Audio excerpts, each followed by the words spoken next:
ജമ്മു കാശ്മീരിൽ ഭീകരർ Indian ആർമിക്കും intelligence വിഭാഗത്തിനും പുതിയ തലവേദന സൃഷ്ടിച്ചുകൊണ്ട് രംഗത്തേക്ക് വരുന്നു.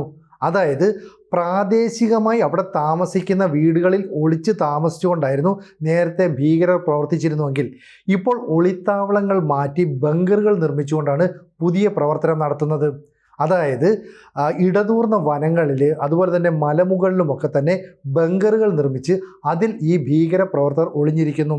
നേരത്തെ ഗ്രാമങ്ങളിൽ താമസിക്കുന്ന വീടുകളിൽ ഇവർ ഒളിച്ചിരുന്നുകൊണ്ടായിരുന്നു ഇത്തരം പ്രവർത്തനങ്ങൾ നടത്തുന്നത്. ഈ തന്ത്രം മാറ്റാനുള്ള കാരണം അവരെക്കുറിച്ചുള്ള വിവരങ്ങൾ കൃത്യമായിട്ട് ഈ ആർമിക്ക് അല്ലെങ്കിൽ പോലീസിനൊക്കെ എത്തിച്ചു കൊടുക്കുന്നത് തദ്ദേശീയരായ ജനങ്ങൾ തന്നെയാണെന്ന് ഈ ഭീകരർക്ക് മനസ്സിലായിട്ടുണ്ട്. കഴിഞ്ഞ ആഴ്ച കുൽഗ്രാമിൽ നടന്ന ആക്രമണത്തിൽ 2 തീവ്രവാദികളെ ഇന്ത്യൻ സൈന്യം വെടിവെച്ചു കൊന്നു. ഇതിനുശേഷം നടത്തിയ പരിശോധനയിൽ ഒരു പ്രത്യേക മേഖലയിൽ ഗ്യാസ് സ്റ്റൗകൾ, അതുപോലെ പ്രഷർ കുക്കർ, ഭക്ഷ്യവസ്തുക്കൾ, തോക്കുകൾ, മറ്റ് ആയുധങ്ങളുടെയൊക്കെ അവശിഷ്ടങ്ങൾ തുടങ്ങിയവയൊക്കെ കണ്ടെത്തുന്നു. അപ്പോൾ ഇതിന് സമീപത്തായിട്ട് ബങ്കറുകളുമുണ്ട്. അപ്പോഴാണ് മനസ്സിലായത് തീവ്രവാദികൾ തങ്ങളുടെ തന്ത്രം മാറ്റുന്നു. അതായത് പ്രദേശവാസികളെ അധികം ആശ്രയിക്കാതെ, പ്രാദേശിക പിന്തുണ അവർക്ക് കിട്ടുന്നില്ല. അതുതന്നെയാണ് കാരണം. അവരെ ആശ്രയിക്കാതെ, വീടുകളിൽ അഭയം പ്രാപിക്കാതെ ഇവർ തങ്ങളുടേതായ തന്ത്രം പുലർത്തുന്നു എന്നാണ് പറയുന്നത്. അപ്പം ഈ പ്രാദേശികമായിട്ടുള്ള ആളുകളാണ് വിവരങ്ങളൊക്കെ കൈമാറുന്നത് എന്നുള്ളത് ഭീകരവാദികൾക്കും ഇപ്പോൾ വ്യക്തമായിട്ടുണ്ട്. ഇപ്പം മുൻ ലഫ്റ്റനൻറ്റ് ജനറൽ ഉണ്ട് DS ഹൂഡ, അതായത് അദ്ദേഹമാണ് 2016 ഈ പറയുന്ന സർജിക്കൽ സ്ട്രൈക്കിനൊക്കെ നേതൃത്വം നൽകിയത്. അദ്ദേഹം പറയുന്ന കുൽഗ്രാം, ഷോപ്പിയാൻ ജില്ലകളിൽ, അതുപോലെ തന്നെ ജമ്മുവിൻ്റെ തെക്ക് ഭാഗത്തുള്ള പിർ പഞ്ചലിന് തെക്ക് ഭാഗം എന്നിവിടങ്ങളിലൊക്കെ തന്നെ ഇത്തരത്തിൽ ധാരാളമായിട്ടുള്ള ബങ്കറുകളുണ്ട്. അപ്പം മനുഷ്യനിർമ്മിതമായ ദ്വാരങ്ങൾ, ബങ്കറുകൾ ഒക്കെ നിർമ്മിച്ച് ഇതിൽ ഈ ഭീകരർ ഒളിച്ചിരിക്കുകയാണ് ചെയ്യുന്നത്. അപ്പം ഇടതൂർന്ന വനങ്ങളുണ്ടെങ്കിൽ അവിടേക്ക് ചെന്ന് ഒളിച്ചിരുന്നാൽ, അല്ലെങ്കിൽ ഉയർന്ന മലനിരകളുണ്ടെങ്കിൽ അവിടെ ബങ്കറുകളിൽ ഒളിച്ചിരുന്നാൽ ആർക്കും കണ്ടെത്താൻ കഴിയില്ല. അപ്പം ആക്രമണം നടത്തിയ ശേഷം, അതായത് ഭീകരാക്രമണം നടത്തുന്നു, സൈനികർക്ക് നേരെ ആക്രമണം നടത്തുന്നു, ഇതിനുശേഷം വളരെ പെട്ടെന്ന് ഇവർ ഇത്തരം ബങ്കറുകളിലേക്ക് മാറുന്നു. അവിടെ ദിവസങ്ങളോളം കഴിയാനുള്ള എല്ലാ സംവിധാനങ്ങളും ആദ്യമേ തന്നെ ഒരുക്കി വെച്ചിട്ടുണ്ട്. അങ്ങനെ അവിടെ ഒളിവിൽ പാർക്കുന്നു. അതിനുശേഷം അതിർത്തിയിൽ നിന്ന് പിന്നീട് നിർദ്ദേശം കിട്ടിയെങ്കിൽ മാത്രമേ ഇവർ ഈ ബങ്കറുകളിൽ നിന്ന് പുറത്തേക്ക് ഇറങ്ങുകയുള്ളൂ. അതായത് പിന്നീട് ഒരു ആക്രമണത്തിനുള്ള അവസരം വരുന്നു എന്ന് പറയുമ്പോൾ ഇവർ പുറത്തേക്ക് ഇറങ്ങുന്നു. അതുവരെ അപ്പോൾ നടക്കുന്ന കാര്യങ്ങൾ അറിയാനുള്ള ആധുനിക സംവിധാനങ്ങളെല്ലാം ഇവർക്കുണ്ട്. അപ്പോൾ അവിടെ എന്തൊക്കെയുണ്ട് കാര്യങ്ങൾ, അതായത് അതിർത്തിക്ക് അപ്പുറത്ത് നിന്ന് വിവരങ്ങൾ ഇവരെ അറിയിക്കാനുള്ള മാർഗ്ഗങ്ങൾ, ഇതെല്ലാം ഉണ്ട്.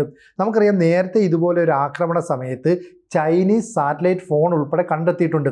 ഇപ്പം ഇന്ത്യയും ചൈനയും തമ്മിലുള്ള ബന്ധം കൂടുതൽ ദൃഢമായതുകൊണ്ട് പുതുതായിട്ട് സാറ്റലൈറ്റ് ഫോണൊന്നും കിട്ടണമെന്നില്ല. പക്ഷേ പഴയ ഇത്തരത്തിലുള്ള ആയുധങ്ങൾ, ഫോണുകളൊക്കെ ഇവരുടെ കയ്യിൽ ഇപ്പോഴും ഉണ്ടാകാം. അതുകൊണ്ടാണ് ബങ്കറുകൾ കേന്ദ്രീകരിച്ചുള്ള പ്രവർത്തനം. ഇപ്പോൾ ഇന്ത്യൻ ആർമി സ്വീകരിച്ചിരിക്കുന്നത് AI അടിസ്ഥാനമാക്കിയിട്ടുള്ള സാങ്കേതിക വിദ്യകളെ പ്രയോജനപ്പെടുത്തി ഈ വെല്ലുവിളികളെ നേരിടുക എന്നുള്ളതാണ്. അതായത് ഗ്രൗണ്ട് പെനട്രേറ്റിംഗ് റഡാർ ഘടിപ്പിച്ച ഡ്രോണുകൾ, അതുപോലെ തന്നെ ഈ സീസ്മിക് റഡാറുകൾ, ഇവയെല്ലാം തന്നെ ഉപയോഗിച്ചുകൊണ്ട് ഈ ഭീകരർ എവിടെ ഒളിച്ചിരിക്കുന്നു എന്നുള്ളത് കണ്ടെത്തണം. നേരത്തെ ഏതാണ്ട് 1990-കളിലും 96-കളിലും 2000-ലൊക്കെ തന്നെ ഇത്തരത്തിലുള്ള തന്ത്രങ്ങൾ ഇവർ ഉപയോഗിച്ചിട്ടുണ്ട്.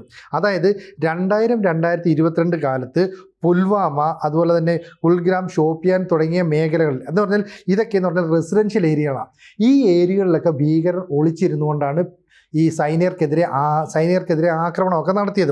ഇവിടെ എന്താ പ്രശ്നമെന്ന് പറഞ്ഞാൽ, ഈ ജലനിരപ്പിൽ എപ്പോൾ വേണമെങ്കിലും ഏറ്റക്കുറച്ചിലുകൾ ഉണ്ടാകും. എന്ന് പറഞ്ഞാൽ വെള്ളപ്പൊക്കം പോലെയുള്ള പ്രകൃതി ദുരന്തങ്ങൾ സംഭവിക്കാം. അതുകൊണ്ട് തന്നെ അത്തരം പ്രകൃതി ദുരന്തങ്ങളെ അതിജീവിക്കാനായിട്ട് ഇരുമ്പ് കൊണ്ട് നിർമ്മിച്ച ബങ്കറുകൾ ഇവിടെ സ്ഥാപിക്കും.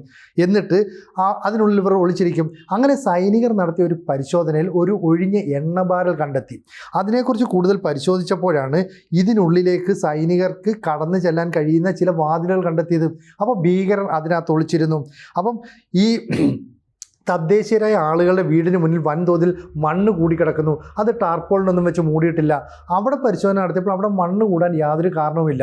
പിന്നീട് നോക്കിയപ്പോഴാണ് അവിടെയും മനുഷ്യനിർമ്മിത ദ്വാരങ്ങൾ, അതായത് ഈ ബങ്കറുകളൊക്കെ നിർമ്മിച്ചിരിക്കുന്നത്. അതായത് വേണമെങ്കിൽ ഭീകരർക്ക് അവിടെ ദിവസങ്ങളോളം ഒളിച്ചിരിക്കാൻ പറ്റും. ഈ ഷോപ്പിയാനിലെ ലാവിലോറ എന്ന് പറയുന്ന സ്ഥലത്ത് റിവർ സൈഡ്, അതായത് നദീതീരത്ത് ഇത്തരത്തിലുള്ള ഇരുമ്പ് പെട്ടികൾ സൈന്യം കണ്ടെത്തിയിട്ടുണ്ട്.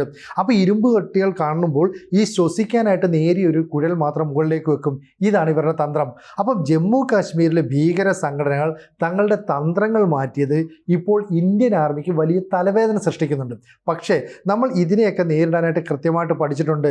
കാരണം 1990കളുടെ തുടക്കത്തിൽ 2000-ലൊക്കെ തന്നെ ഈ ഭീകരവാദികൾ അല്ലെങ്കിൽ തീവ്രവാദികളൊക്കെ എന്ന് പറഞ്ഞാൽ ഇത്തരത്തിലുള്ള ബങ്കറുകളിൽ അല്ലെങ്കിൽ മനുഷ്യനിർമ്മിത ദ്വാരങ്ങളിലൊക്കെ ഒളിച്ചിരുന്ന ഒരു കാലഘട്ടമുണ്ട്.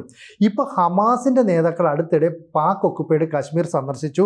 അവിടെയുള്ള നേതാക്കളുമായിട്ട് തീവ്രവാദ സംഘടനകളുമായിട്ടൊക്കെ കൂടിക്കാഴ്ച നടത്തി. ഇതിനുശേഷമാണ് ഈ ബങ്കർ നിർമ്മാണ പ്രക്രിയയുമായിട്ട് ഇപ്പോൾ തീവ്രവാദികൾ മുന്നോട്ട് പോകുന്നത്. അതായത് ഇപ്പോൾ ഈ വിഘടനവാദ പ്രത്യയശാസ്ത്രത്തിന് പ്രദേശവാസികൾക്കിടയിൽ വലിയ സ്വാധീനം ഉണ്ടാക്കാൻ കഴിയുന്നില്ല എന്ന് മനസ്സിലാക്കി ഭീകരവാദികൾ ബങ്കറുകളിലേക്ക് മാറുന്നു.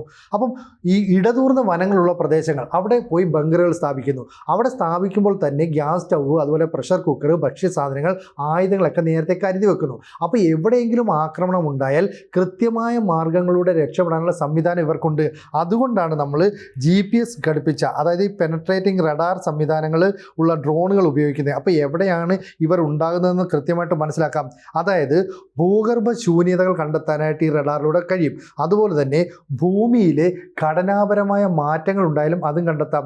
അപ്പം ഏതെങ്കിലും ബങ്കറുകളിൽ ഭീകരവാദികൾ ഒളിച്ചിരിക്കുന്നു, അവിടെ ഭക്ഷണം പാചകം ചെയ്യുന്നു, അത്തരത്തിലൊരു നീക്കം നടത്തിയാൽ നമുക്കത് കണ്ടെത്താം.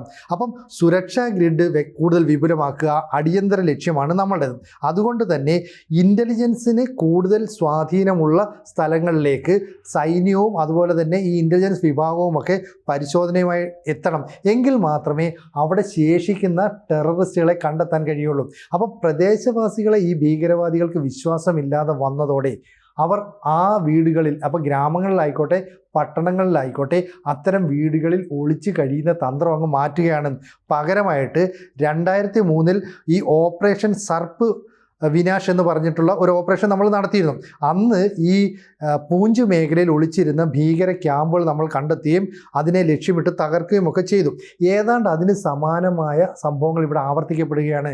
അതായത് ബങ്കറുകൾ നിർമ്മിക്കുന്നു, ഇരുമ്പ് പെട്ടികൾ നിർമ്മിച്ച് അതിനുള്ളിൽ ഭീകരർ ഒളിച്ചിരിക്കുന്നു. അപ്പോൾ എവിടെയെങ്കിലും ആക്രമണം നടത്തിയാൽ ദിവസങ്ങളോളം ഈ ബങ്കറുകൾക്കുള്ളിൽ ഒളിച്ചിരിക്കാൻ കഴിയും. അപ്പം ഭൂഗർഭ ബങ്കറുകളുടെ സ്ഥാനം കണ്ടെത്താനായിട്ട്, സുരക്ഷാ ഗ്രിഡുകളുടെ കണ്ടെത്താനായിട്ടൊക്കെ തന്നെ AI അടിസ്ഥാനമാക്കിയിട്ടുള്ള സാങ്കേതിക വിദ്യ, GPS റഡാർ സംവിധാനങ്ങൾ, സീസ്മിക് റഡാറുകൾ ഇതെല്ലാം തന്നെ ഉപയോഗിക്കുന്നുണ്ട്. എന്തായാലും ഇപ്പോൾ അസീം മുനീറിനെ സംബന്ധിച്ച് അല്ലെ ഷഹബാസ് ഷെരീഫിനെ സംബന്ധിച്ച് പാകിസ്ഥാൻ ജനതയുടെ മുന്നിൽ അപമാനിതരായ നേതാക്കൾ എന്ന ഇമേജാണുള്ളത്. അതുകൊണ്ട് തന്നെ ഇന്ത്യക്കെതിരെ എവിടെയെങ്കിലും ഒരു ആക്രമണം നടത്തി പാക് ജനതയുടെ വിശ്വാസം തിരിച്ചു പിടിക്കുക ഇവരുടെ ലക്ഷ്യമാണ്. അതുകൊണ്ടാണ് ഇത്തരത്തിൽ ഇപ്പോൾ ഭീകരവാദികൾ അല്ലെങ്കിൽ തീവ്രവാദികൾ പുതിയ തന്ത്രത്തിലേക്ക് മാറുന്നത്. കൃത്യമായ പാകിസ്ഥാൻ ആർമിയുടെ, പാകിസ്ഥാൻ ഭരണകൂടത്തിൻ്റെ നിർദ്ദേശങ്ങൾ അനുസരിച്ചാണ് ജമ്മു കാശ്മീരിലെ പല സ്ഥലങ്ങളിലും ബങ്കറുകൾ നിർമ്മിച്ച് ഇവർ ഭക്ഷ്യവസ്തുക്കൾ, ആഹാരം നിർമ്മിക്കാൻ ആവശ്യമായ ഗ്യാസ് സ്റ്റൗവ്, അതുപോലെ തന്നെ മറ്റ് സംവിധാനങ്ങളെല്ലാം തന്നെ ഒരുക്കിയിരിക്കുന്നത് ഇത് കണ്ടെത്തിയിട്ടുണ്ട്. അതുകൊണ്ട് ഈ DS ഹൂഡ എന്ന് പറയുന്ന മുൻ ഇൻ്റലിജൻസ് ഓഫീസർ അല്ലെങ്കിൽ ആർമിയുടെ മുൻ ചീഫ് പറയുന്നത് എന്തായാലും ഇവിടുത്തെ പരിശോധന കൃത്യമായിട്ട് മുന്നോട്ട് കൊണ്ടുപോകണം. അങ്ങനെയാണെങ്കിൽ അവശേഷിക്കുന്ന ഒളിച്ചിരിക്കുന്ന തീവ്രവാദികളെ കൂടെ നമുക്ക് പിടിച്ചെടുക്കാൻ കഴിയും. പ്രത്യയശാസ്ത്രം, അതായത് ഈ പറയുന്ന വിഘടനവാദ തീവ്രവാദ പ്രത്യയശാസ്ത്രത്തോട് കശ്മീർ ജനത വിമുഖത പ്രകടിപ്പിച്ചതോടുകൂടി ഇവർക്ക് പഴയതുപോലെ പ്രാദേശിക പിന്തുണ ലഭിക്കുന്നില്ല. എന്നിട്ടും ഈ ആക്രമണത്തിൽ നിന്ന് ഇവർ പിന്മാറാത്തത് എന്താണെന്ന് വെച്ചാൽ പാകിസ്ഥാൻ വൻതോതിൽ പണം ഇവർക്ക് വേണ്ടിയിട്ട് ഇപ്പോഴും ചിലവഴിക്കുന്നു. ഇതുപയോഗിച്ച് അവസാന തന്ത്രമെന്ന നിലയിൽ ഒരുപക്ഷെ അസീം മുനീറിന് വേണ്ടി, ഷഹബാസ് ഷെരീഫിനൊക്കെ വേണ്ടിയിട്ട് വീണ്ടും ഒരു പഹൽഗാമിൻ്റെ തുടർച്ച എന്ന വണ്ണം ആക്രമണം നടത്താം. അത് സൈനികർക്ക് നേരെയോ അല്ലെങ്കിൽ അവിടുത്തെ സിവിലിയൻസിന് നേരെ ഉണ്ടാകാമെന്നാണ് നമ്മുടെ ഇൻ്റലിജൻസ് വൃത്തങ്ങൾക്ക് ലഭിക്കുന്ന സൂചന. എന്തായാലും സൈന്യം നടത്തിയ പരിശോധനയിൽ ബങ്കറുകൾ, മനുഷ്യനിർമ്മിത ദ്വാരങ്ങൾ, അതുപോലെ തന്നെ ഇരുമ്പ് പെട്ടികൾ നിർമ്മിച്ച് അതിനകത്ത് പൈപ്പുകളും മറ്റും സ്ഥാപിച്ചുള്ള സുരക്ഷിത കേന്ദ്രങ്ങൾ ഇവയൊക്കെ തന്നെ കണ്ടെത്തിയിട്ടുണ്ട്. അതുകൊണ്ട് നമുക്ക് വലിയ തലവേദനയൊന്നും സൃഷ്ടിക്കാതെ ഭീകരരെ പൂർണ്ണമായിട്ടും ഉന്മൂലനം ചെയ്യാൻ കഴിയുമെന്നാണ് പ്രതീക്ഷിക്കപ്പെടുന്നത്. അത്തരത്തിലുള്ള നീക്കവുമായി ആർമിയും ഇൻ്റലിജൻസ് വിങ്ങും പ്രവർത്തനങ്ങൾ പുനരാരംഭിച്ചിട്ടുണ്ട്. കൂടുതൽ വാർത്തകളും വിശേഷങ്ങളും നിങ്ങളിലേക്ക് എത്താൻ ABC മലയാളം സബ്സ്ക്രൈബ് ചെയ്യുക, ബെൽ ബട്ടണും അമർത്തുക.